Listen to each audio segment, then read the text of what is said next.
Biblia, mi querido hermano, en Mateo, capítulo 5, versículo 13. Mateo 5, versículo 13. Hoy día vamos a estar hablando sobre el cristiano es sal y luz del mundo. Amén. Mateo capítulo 5, versículo 13. Si lo ha encontrado, le damos lectura en el nombre del Señor. Así sentadito como está, dice así la palabra del Señor. Vosotros sois la sal de la tierra, pero si la sal se desvaneciere, ¿con qué será salada? No sirve más para nada, sino para ser echada fuera y olvidada por los hombres. Vosotros sois la luz del mundo. Una ciudad sentada sobre un monte no se puede esconder, ni se enciende una luz y se pone debajo de un almud, sino sobre el candelero y alumbra a todos los que están en casa.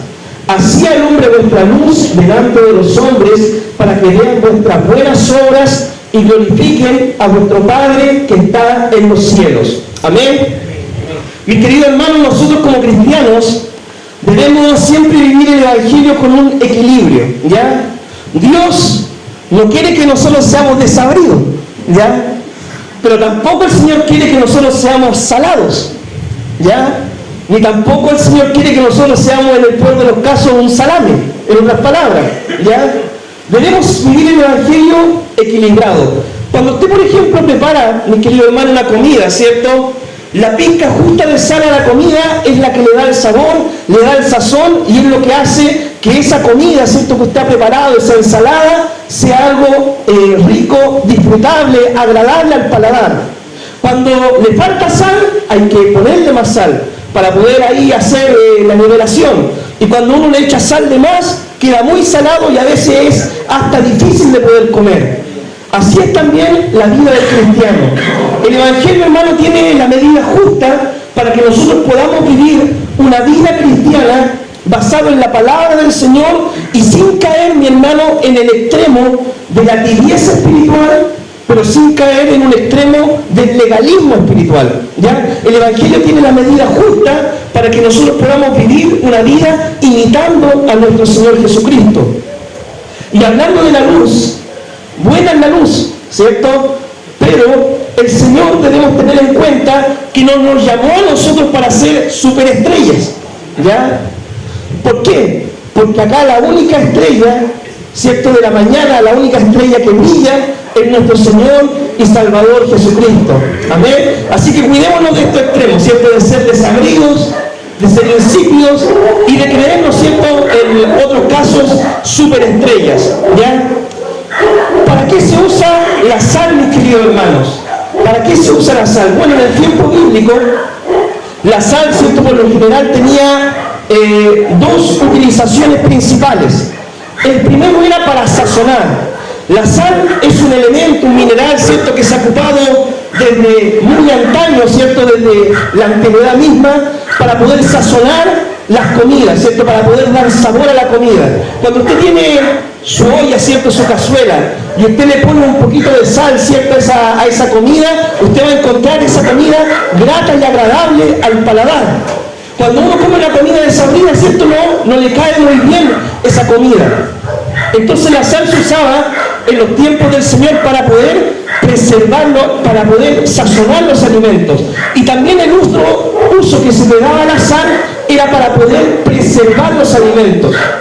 Antiguamente, mi querido hermano, no había refrigeradores como los que tenemos hoy en día, ¿cierto? Usted, por ejemplo, hoy en día compra una pieza de carne, una pieza de algún animal, ¿cierto?, de vacuno, lo que sea, y usted lo pone en el refrigerador y eso impide que la carne se corrompa o se eche a perder.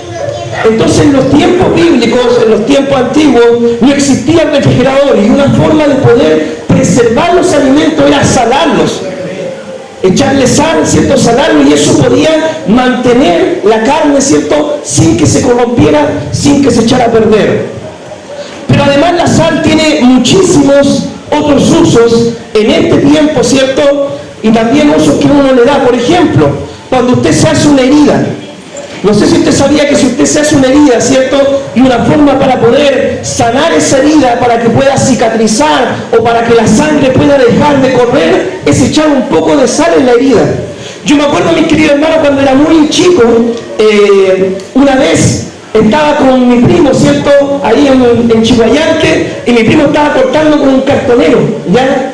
Y yo de repente, de chico, de intruso, voy y pongo la mano en la mesa, y él pasa con el cartonero de largo y me rompe acá la mano. Aún tengo la cicatriz acá en la mano. Y me acuerdo de que mi tía vio la situación, vio la sangre ahí correr y todo, tomó una sal, ¿cierto? Una bolsa de sal entera y me la mandó en la mano. Me acuerdo, mi hermano, que me ardió pero muchísimo. Me puse a llorar, a gritar, me tomaba la mano, corría para todas partes, pero no me llevaron a médico. Ya no me llevaron a médico para poner punto ni nada de eso. Y finalmente la herida cicatrizó, quedó la marca, pero la sangre dejó de correr y la herida cicatrizó. Entonces la sal se ocupa también para poder cicatrizar heridas, ¿ya? Otras cosas para las cuales se usaba la sal era, por ejemplo, para ofrecer sacrificios.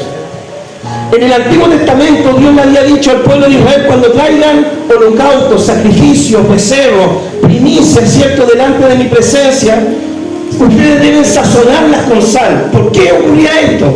Porque los animales en el Antiguo Testamento, cuando eran ofrecidos, ¿cierto?, después esos animales se los debían comer los sacerdotes en el tabernáculo de reunión. Todos los levitas, ¿cierto?, debían participar de esto. Entonces debían ser sazonados esos holocaustos para después que ellos se los pudieran servir. Entonces Dios en el Antiguo Testamento dijo de que la sal, ¿cierto?, iba a ser junto con los sacrificios. La sal también en la Biblia nosotros la vemos como un símbolo de juicio, ¿ya? Por ejemplo, mis queridos hermanos, cuando una ciudad era destruida, ¿cierto?, cuando una ciudad quería que no se volviera a reconstruir esa ciudad, la salaban, ya, para que no pudiera hacerse la tierra fértil y para que les costara, ¿cierto?, volver a producir en esa ciudad. Entonces la sal era un símbolo de juicio.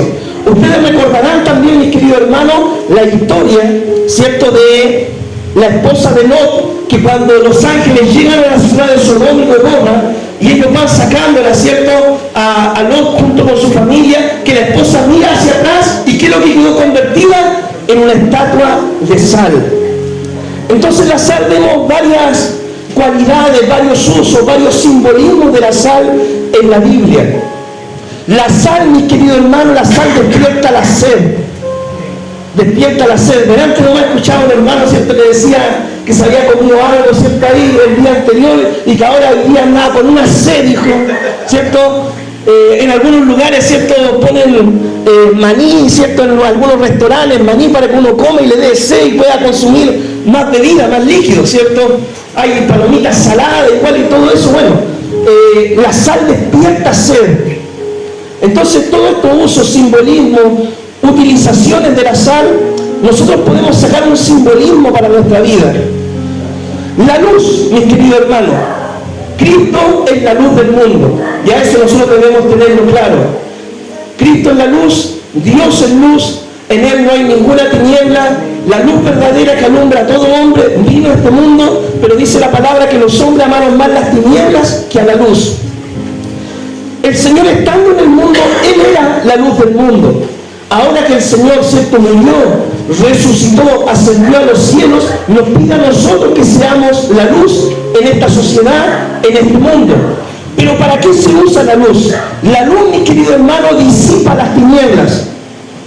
Por ejemplo, si acá fuera de noche y no hubiera ninguna luz prendida, este lugar estaría en completa oscuridad. Pero llega la mañana, llega el día, llega la luz del sol, ¿cierto? Se ilumina todo. Se prenden las luces, ilumina todo. La luz disipa las tinieblas.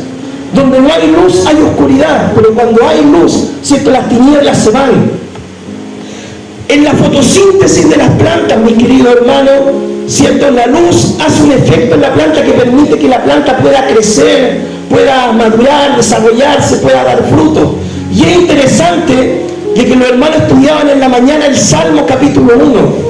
Y dice la palabra: bienaventurado el varón que no anduvo en consejo de malo, ni en silla de escarnecedores asentado, sino que en la ley de Jehová está su delicia, y en su palabra medita de día y de noche, y será como un árbol plantado junto a corrientes de aguas. Es interesante que el justo medita en la ley de Jehová de día y de noche. ¿Y qué es lo que dice la palabra del Señor? Lámpara es a mis pies tu palabra y lumbrera a mi camino. La palabra de Dios es luz, mis queridos hermanos, es lámpara a nuestros pies. Nosotros somos como las plantitas, ¿cierto?, que necesitan la luz solar para poder crecer, desarrollarse y dar fruto. El cristiano es como un árbol plantado junto a corrientes de agua que va recibiendo la luz de la palabra y en su tiempo da el fruto para la gloria del Señor, el fruto del Espíritu y fruto en buenas obras. La luz, mis queridos hermanos, en la ciencia tiene muchísimo uso. Por ejemplo, el rayo láser, que es lo que es una luz enfocada, ya de una manera específica, fuerte, que puede cortar, hermano, metales, madera y todo tipo de cosas. Entonces la luz, mis queridos hermanos, si uno, por ejemplo, la enfoca con una lupa, ¿cierto?, uno puede producir hasta un pequeño fuego. Si que uno pone la lupa, ¿cierto? Yo sé de que todos en el colegio hicimos quizás ese experimento y poníamos la lupa, ¿cierto?, con el sol, y si uno le enfoca esa luz, puede producir un fuego, puede encender algo, puede quemar algo. Esto nos habla, mis queridos hermanos, de que si nosotros nos dejamos alumbrar por la luz del Evangelio y nos enfocamos en servir al Señor en un propósito, en un objetivo, podemos producir un gran resultado. Ese es el poder del enfoque de la luz del Evangelio en tu vida, en mi vida, en el servicio a Dios. Imagínense si nosotros decidimos enfocar nuestra lupa, nuestra vida en el evangelismo para ganar almas. Podríamos traer muchas personas a los pies de Cristo. La falta de enfoque, ¿cierto?, en la que muchas veces no nos permite desarrollar un trabajo específico, el cual Dios quiere que nosotros hagamos. Bueno, la reflexión de la luz, mis queridos hermanos. La luz nos permite ver con claridad. Por ejemplo, mi querido hermano, hay un efecto en la luz que se llama reflexión. Si usted se levanta a las 3 de la mañana, 4 de la mañana, y va al baño de su casa y no prende ninguna luz, y usted se mira en el espejo, ¿qué es lo que va a ver? No va a ver nada. El espejo está ahí, las cosas están ahí, pero la falta de luz no le va a permitir ver nada en absoluto. Pero si usted prende esa luz, ¿cierto?, de la ampolleta, usted va a poder ver los objetos con claridad, se van a reflejar los objetos por el enfoque que la luz le da. Así también, mis queridos hermanos, cuando el Evangelio nos alumbra, cuando la palabra de Dios nos alumbra, nos permite ver nuestro entorno con claridad. El mundo afuera está en tinieblas, el mundo afuera está en oscuridad, el mundo afuera está en pecado, el mundo afuera está cegado por el enemigo, el mundo afuera no tiene las cosas claras, no tiene la vista clara, anda, ¿cierto?, tanteando por aquí, por allá, tropezando en una otra cosa. Nosotros tenemos la luz del Evangelio que nos permite ver las cosas con claridad, no desde nuestra propia óptica, sino desde la óptica del Señor Jesús en su palabra. ¿Qué es lo que quiso decir el Señor con ustedes son la sal de la tierra? Ustedes son la luz del mundo. Nosotros, mis hermanos, somos llamados a influir en nuestro entorno, como lo hace la sal, ¿cierto?, cuando se pone en contacto con, ya sea con algún alimento, con el agua. Usted, hermano, quiere un agua salada, por ejemplo, ese vaso de agua usted le echa una pizca de sal y se va a convertir en agua salada. ¿Por qué? Porque la sal tiene el poder de influir en los elementos con los cuales se pone en contacto. Así Dios quiere, mis queridos hermanos, que nosotros tengamos sal en nuestra vida para influir con el Evangelio a aquellos que nos rodean. Cristo dijo, ustedes son la sal del mundo. Es decir, nosotros donde vayamos podemos influir con la palabra, con nuestro testimonio, con nuestra predicación, con nuestras obras a las personas que nos rodean. ¿Qué significa ser la luz del mundo? Somos llamados a alumbrar al mundo reflejando el Evangelio, mostrando a Cristo en nuestras vidas. El mundo, mis queridos hermanos, hoy en día siempre anda buscando ¿qué cosa? Referentes, influyentes, ¿cierto? Los jóvenes le llaman los influencers, ¿cierto? El youtuber, el tiktoker. Yo un día conversaba con un niño y yo le decía, ¿tú qué quieres ser cuando grande? Y él me dijo, yo quiero ser pastor, un influencer, un tiktoker, me dijo. No, la gente siempre anda buscando, ¿cierto?, alguien que influya en su vida. Y nosotros podemos ser esos referentes viviendo una vida cristiana conforme a la palabra del Señor, conforme al Evangelio, influyendo con nuestra vida, con nuestro testimonio a aquellos que nos rodean. ¿Ya? La condición del mundo, como les dije, mi hermano, es de tinieblas. El mundo está controlado por el enemigo. El mundo está enemistado con Dios. El mundo está bajo el juicio del Señor. Y el mundo está tratando de saciar su sed en cosas equivocadas. Por ejemplo, el mundo trata de saciar su sed, mi hermano, en la droga, ¿cierto? Algunos se meten en bandas criminales, en la delincuencia. Otros tratan de saciar su sed, ¿cierto?, en las modas de este mundo, en el sexo, en el dinero, en diferentes cosas. El mundo trata de saciar su sed. Y es una sed, mi hermano, que ellos siempre van a tener. Y cuando venga otra moda, van a tratar de saciarla de nuevo en otra moda. Y cuando aparezca algo nuevo, van a tratar de saciarlo en eso nuevo que va apareciendo. ¿Qué es lo que le dijo el Señor a la mujer samaritana? Yo tengo un agua que tú no conoces, un agua que sacia la sed, un agua que si tú bebes de ella no tendrás sed jamás. Esa mujer había estado tratando de saciar su sed una y otra vez en diferentes tipos de relaciones, pero el Señor tiene una relación verdadera para el hombre y para la mujer, una relación con Él y con su palabra. Cuando uno conoce el Evangelio, ya no anda tratando de saciar su sed en las cosas que este mundo puede ofrecer. Ahora tenemos la palabra de Dios, ahora tenemos la presencia de Dios, ahora tenemos una relación con Dios, y eso sacia nuestra alma, eso nos llena del Espíritu Santo, eso nos da satisfacción, eso nos da un propósito en los caminos del Señor, eso nos llena y nos da plenitud de vida. Y si usted, mi querido hermano, aún no está saciado en la presencia del Señor, yo le invito a que usted pueda buscar a Dios de todo su corazón, para que Él pueda llenar ese vacío que solamente Jesús puede llenar. Hermano, ese vacío no lo va a llenar el mundo, ni la droga, ni lo va a llenar, ¿cierto?, las modas de este mundo, ni la música de este mundo, ni la plata, ni nada de eso. Ese vacío que el hombre y la mujer siempre han tratado de saciar, de llenar, ese condimento que le falta a la vida del hombre y de la mujer, ese condimento se llama Jesucristo en la vida del hombre. La pieza del puzzle, hermano, que falta para llenar ese cuadro se llama Jesucristo. ¿Cómo nosotros, mis queridos hermanos, podemos influir en nuestro entorno? Con nuestra forma de vida. Nosotros, mis queridos hermanos, debemos compartir con el mundo. Claro que sí. Si usted, por ejemplo, lo invita, ¿cierto?, su familia al cumpleaños, ¿usted debe ir o no debe ir? Vaya, hermano, comparta con ellos, hable con ellos, comparta, pero ya cuando ellos le digan, pero ¿querés fumar?, usted ahí le dice no, ¿ya? Cuando le digan, pero tú querés servirte un trago, usted le dice que no. Cuando digo, pero primo, salgamos a bailar, usted le dice no, ¿cierto? Nosotros no podemos aislarnos del mundo. Estamos en el mundo, pero no hacemos lo que el mundo hace. Vivimos diferente al mundo. Mi querido hermano, entonces nosotros vamos a influir en el mundo con nuestro estilo de vida. Porque si usted hace lo mismo que hace el mundo, en usted no van a ver un referente para poder buscar un consejo de la palabra del Señor. Imagínense que si usted va a compartir el cumpleaños y usted se pone a fumar, se pone a tomar, se pone a bailar, después van a decir, este no es chicha ni limonada, este no es cristiano, este no es nada, ¿cierto? Él realmente no conoce el Evangelio. Pero si usted va y comparte con ellos, ¿cierto?, y cuando tiran los chistes verdes y todo el tema, usted no se ríe, ¿cierto?, obviamente, y usted guarda la compostura, él es de verdad.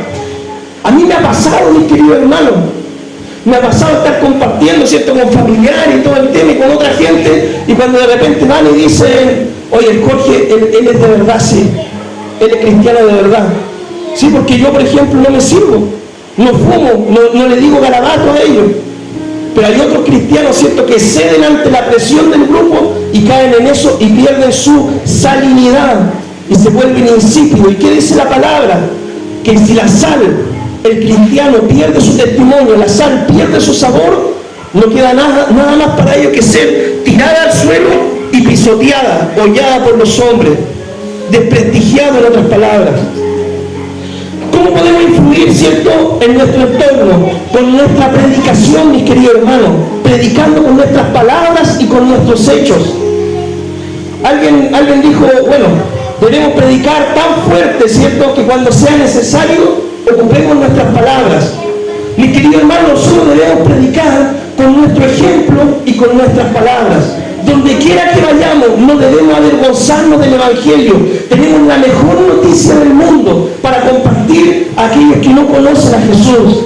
Debemos predicar con nuestro testimonio de vida, con nuestro ejemplo y también con nuestras palabras. Debemos predicar, mi hermano, haciendo buenas obras. Ustedes me dirán, sí, pastor, pero ¿qué buenas obras podemos hacer? Léase Mateo capítulo 25, mi hermano, lea el capítulo completo cuando esté en su casa y usted verá, ¿cierto?, todas las buenas obras que nos pide el Señor que podamos hacer. ¿Qué dice la palabra? Estuve enfermo, me visitaste. Estuve en la cárcel, viniste a mí. Fui forastero, me recogiste. Estuve desnudo, me cubriste. Tuve hambre, tuve sed y me diste, ¿cierto?, para mi alimento.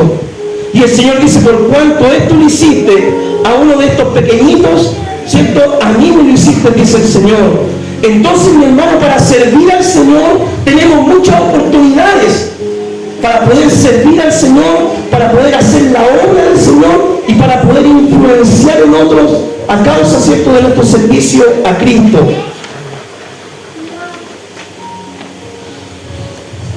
¿Qué necesitamos, hermano, para nosotros influir en nuestro entorno, en nuestro barrio, en Talcahuano, acá en Los Cerros? Lo primero, mi querido hermano, que necesitamos es salir de nuestro salero. ¿Ya? Si usted deja la sal en el salero, ¿cierto?, y no sacude la sal, no agita la sal ahí en el salero no va a salar a nadie. Mi hermano querido, ¿es bueno congregarse? Claro que sí, es un mandato bíblico. El Señor nos dice, no dejen de congregarse como algunos tienen por costumbre. Debemos congregarnos. Mirad cuán bueno y agradable es que estén los hermanos juntos y en armonía. Pero acá en la congregación es donde recibimos la palabra, la formación, la instrucción de parte del Señor, para después salir del templo y salir a cumplir una misión afuera. De ir y predicar el Evangelio a aquellos que no conocen al Señor. Acá, hermanos, somos salados, por así decirlo, con la palabra. Aprendemos de la palabra, aprendemos a conocer a Jesús, a servir a Dios. Pero hay una tarea afuera. Afuera hay un mundo, hermano, desabrido, insípido, que debemos ir nosotros a salar con el Evangelio, predicándole la palabra. Debemos dejar nuestra comodidad, mi hermano. Yo sé de que muchas veces uno disfruta estar, ¿cierto?, tendido en la cama, viendo tele, una película, viendo la novela, no sé, hermano, descansando. Pero debemos incomodarnos un poquito y dejar nuestra comodidad. La palabra de Dios dice, la mies es mucha. Hay trabajo por hacer, sí, dice Jesús, hay mucho. Pero los obreros somos pocos. Y algunos pocos, pero flojos también. Entonces, mi hermano, hay mucho por hacer, hay mucho por trabajar al Señor, pero debemos sacudirnos nuestra comodidad, incomodarnos un poquito y salir a cumplir la tarea. Debemos poner nuestras excusas al lado. Dice la palabra del Señor de que un día el Padre, ¿cierto?, invitó a las personas, ¿cierto?, le dijo a sus siervos, vayan e inviten a la gente a acercarse a las bodas de mi hijo. Y dice la palabra de que fueron estos sirvientes a buscar a la gente y todos tenían una excusa, ¿cierto?, para poder venir a las bodas. Pero hoy en día parece que el Padre le dice a los sirvientes, vayan y inviten a la gente, y ahora no es la gente la que tiene la excusa. Parece que son los sirvientes los que tienen la excusa de salir a cumplir esa tarea que el Padre nos designó. Algunos dicen, no, Padre, que estoy ocupado en mis estudios. No, Padre, que estoy ocupado en mis trabajos. No, Padre, que estoy ocupado en mis quehaceres. No, Padre, que tengo que hacer en hacer la casa, que tengo tanto por hacer, que tengo aquí y allá que hacer. Y parece que ahora somos los sirvientes los que le ponemos la excusa al Padre para ir a entregar la invitación. Ya no es el mundo, ahora nosotros estamos poniendo la excusa. Entonces, mi hermano, debemos dejar nuestras excusas a un lado. Debemos darnos cuenta de cuál es nuestro rol como cristianos, mis queridos hermanos. Nosotros como cristianos tenemos una razón de ser, una tarea principal, tenemos un propósito, una misión, y la misión es ir y predicar el Evangelio a toda criatura. el que creyera fuera bautizado, ¿cierto? Debemos enseñarlo a guardar la palabra, discipularlo para que el Evangelio se siga extendiendo hasta el último rincón del mundo. Y para influir en el mundo, mis queridos hermanos, debemos ser diferentes al mundo. No debemos... Hay algunos, ¿cierto?, que se confunden y dicen, ¿cómo podemos ser una iglesia relevante para el mundo? ¿Cómo podemos ser una iglesia relevante para el mundo? ¿Será, hermano, de que vamos a ser relevantes para el mundo? No sé, si acá empezamos a poner más cosas que las que el mundo usa para atraer a los jóvenes, no sé, a las discotecas, a las fiestas. No sé, mi hermano. La forma de ser relevantes para el mundo es viviendo el Evangelio y siendo diferente al mundo.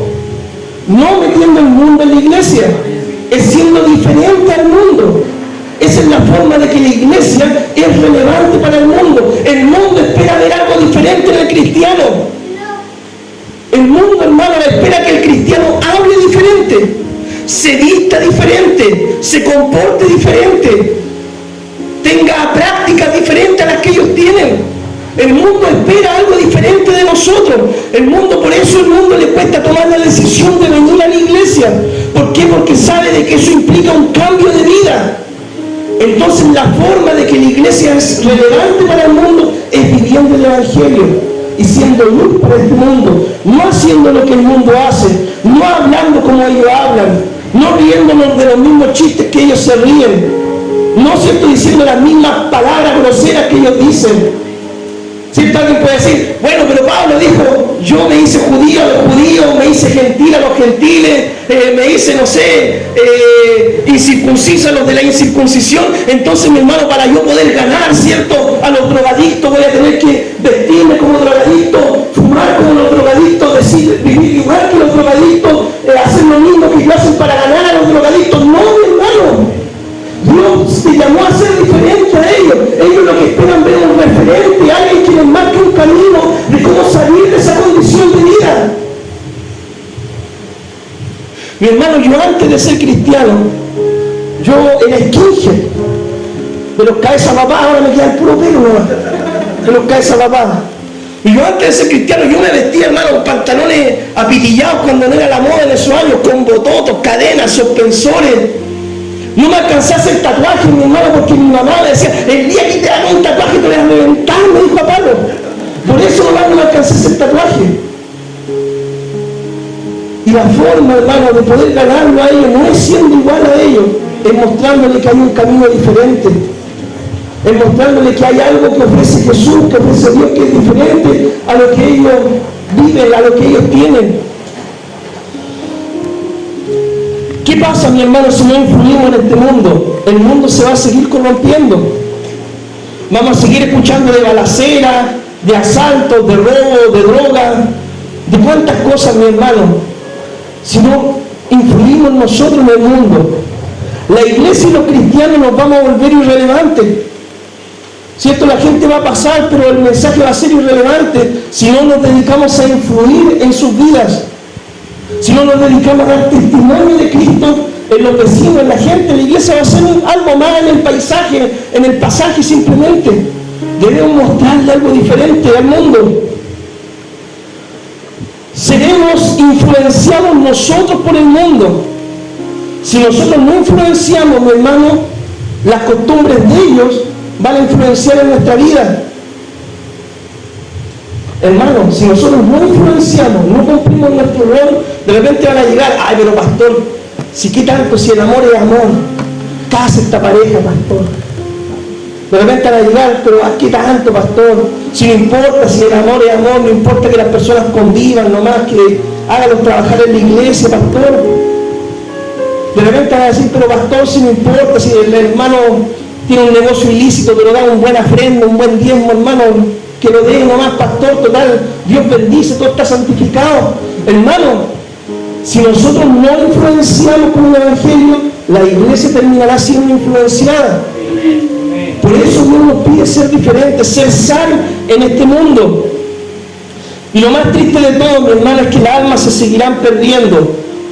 Actualmente, ¿cierto?, se dice que hay aproximadamente 8.000 millones de personas, y según una página en internet hay 2.200 millones de personas que nunca han oído el Evangelio.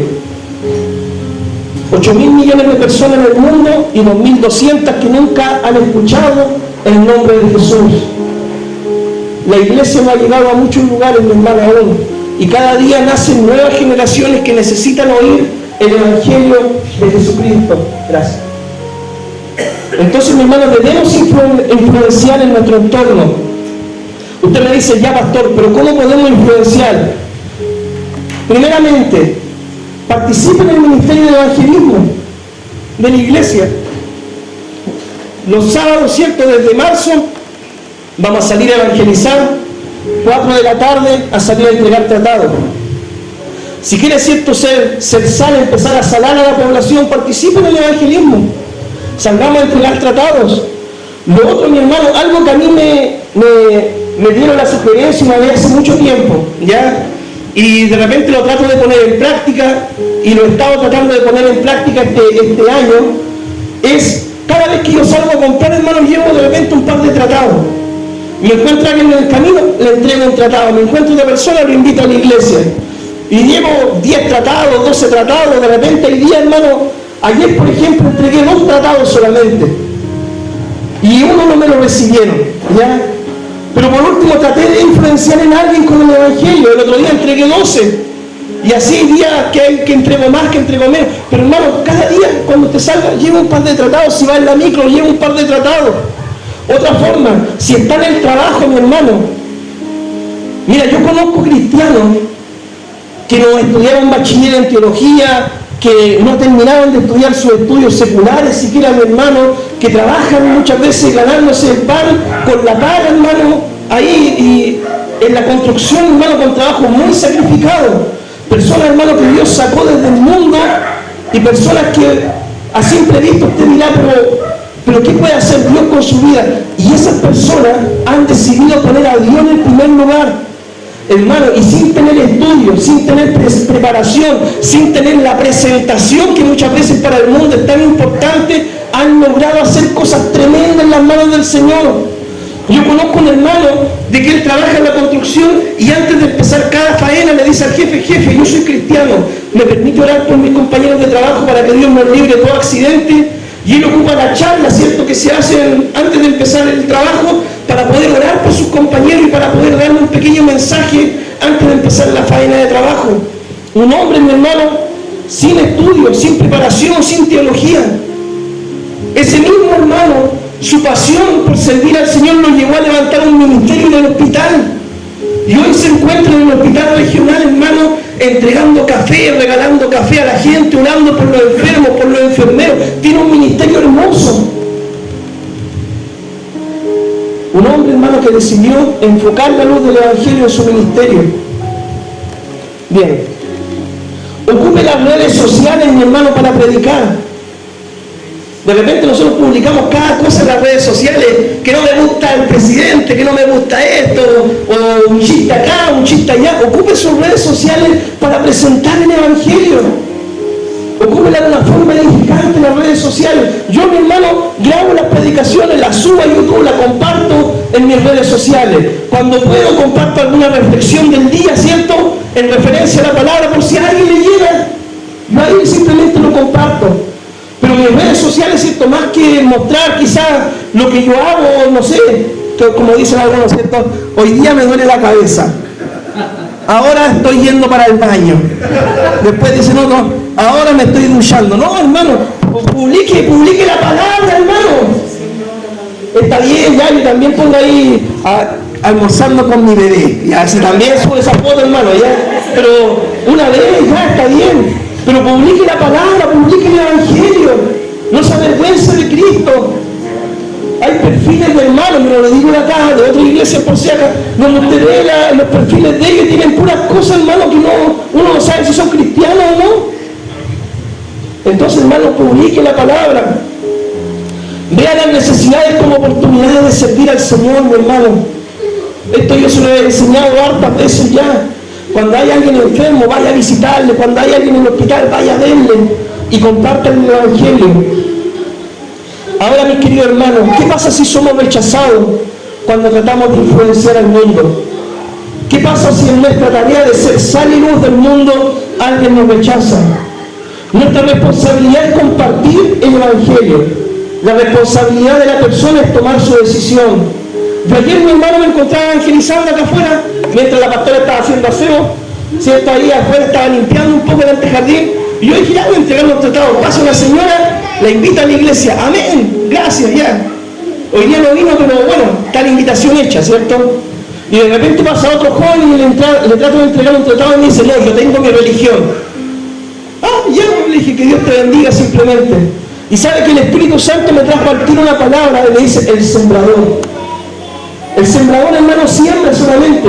El sembrador se encuentra con terrenos duros, terrenos blandos, terrenos con espinas, terrenos con piedra, pero el sembrador siembra. Nosotros, hermanos, sembramos y dejamos los resultados al Señor. Cuando evangelicemos, cuando tratemos de influenciar, mi hermano, usted debe prever lo siguiente, que va a haber mucha gente que va a aceptar el tratado y hay algunos de ellos que van a llegar acá a la iglesia. Eso usted debe verlo de antemano. Pero lo que también debe ver de antemano es que hay mucha gente que va a rechazar el Evangelio. Y usted no debe sentirse mal por eso. La misma Biblia dice, la fe no es de todos. Hay gente, mi hermano, que prefiere seguir viviendo en su pecado, en sus tinieblas, en su vicio, en su forma de vida, que no quiere que nadie le diga cómo debe vivir la vida. Entonces hay gente que va a rechazar el Evangelio, pero te cumple solamente con ofrecerle, ¿cierto?, el poder buscar del Señor. Usted cumple su responsabilidad. El éxito en la misión consiste en compartir el Evangelio en forma fiel y dejar los resultados al Señor. Dios, hermano, en el Antiguo Testamento al profeta Ezequiel le dijo, tú eres una atalaya, tú eres un profeta de Dios. Dice, y tú vas a compartir mi palabra, te escuchen o no te escuchen. Si te escuchan, tú libras tu alma y ellos, ¿cierto?, si obedecen, van a librar su alma. Pero si tú hablas, ¿cierto?, y ellos no quieren obedecer, yo les voy a pedir cuenta a ellos. Entonces nosotros cumplimos nuestra tarea de proclamar simplemente el Evangelio. Y mis queridos hermanos, mientras más sea la cantidad de personas que nosotros tratamos de influenciar con el Evangelio, mayor va a ser la cantidad de personas que nosotros vamos a ver que puedan llegar a la iglesia, a los pies de Cristo. Eso se llama la ley de la siembra y de la cosecha. Mientras mayor sea la cantidad de gente que tratamos de ganar, mayor va a ser la cantidad de gente que quizás vamos a ver acá en la iglesia un día sirviendo al Señor. Hágase una lista, mi hermano, este año 2024, póngase un desafío. Yo a algunos hermanos ya les dije hermano, este es el desafío que yo me pongo. Este año yo quiero ganar por lo mínimo 1 o 2 personas para Cristo. Traerme a la iglesia, discipularla, hablarle del Evangelio y el día 2025, el año 2025, verla acá sirviendo al Señor. Póngase un desafío este año, voy a ganar a mis vecinos, a mis familiares, voy a compartir el Evangelio, voy a tratar de ganar, ¿cierto?, a algunos vecinos, a algunos familiares para Cristo. Bien, mi hermano, para ir terminando ya. Escuche bien y presta atención. Dice así como la sal es buena para la cocina, así, mis queridas hermanas, ustedes son llamadas a influenciar con el Evangelio a sus vecinas. ¿Ya? Y mis queridos hermanos, así como la sal, mi amado hermano, es buena para los asados, ¿cierto? Así, mis queridos hermanos, ustedes son llamados, varones, a predicar a los que Dios coloque a su lado. ¿Cómo podemos ser luz del mundo? Predicando el Evangelio con nuestras palabras y nuestro ejemplo. Amén. Que Dios le bendiga, mi hermano, y esta es la enseñanza del día de hoy. Vamos a orar para poder entregar este tiempo, ¿cierto?, en las manos del Señor. Padre, te damos gracias por este tiempo de enseñanza, Señor. Tú nos pides, Dios mío, que seamos sal y luz del mundo, Señor. Que podamos influenciar, amado Dios, en aquellos que no te conocen, con tu palabra, con tu Evangelio, Señor. Con nuestra predicación, con nuestro estilo de vida. Dice la palabra que viendo nuestras buenas obras, Señor, te van a glorificar a ti, Señor. Amado Dios, ayúdanos, Señor, a ser un ejemplo para el mundo, a ser un referente para el mundo. El mundo, Señor, está tratando de saciar su sed en diferentes cosas, Señor. Pero ayúdanos, Dios mío, a poder mostrarle la fuente de vida que eres tú, Jesús. y poder, Dios mío, Señor, compartir el Evangelio, influenciar en ellos con tu palabra, para ver el día de mañana una gran cosecha en tus caminos, Señor. Amado Dios, hay muchas almas que aún no te conocen, Señor. Aún cerca nuestro hay muchos que no te conocen, Señor. Padre, danos la sabiduría, la oportunidad, la gracia, la sazón necesaria, Señor, para poder compartirles la palabra de una forma bíblica, equilibrada, Dios mío, Señor, de una forma, Señor, que refleje tu gloria, Señor, y que ellos puedan ver con claridad el Evangelio. En el nombre de Jesús pedimos todo. Amén.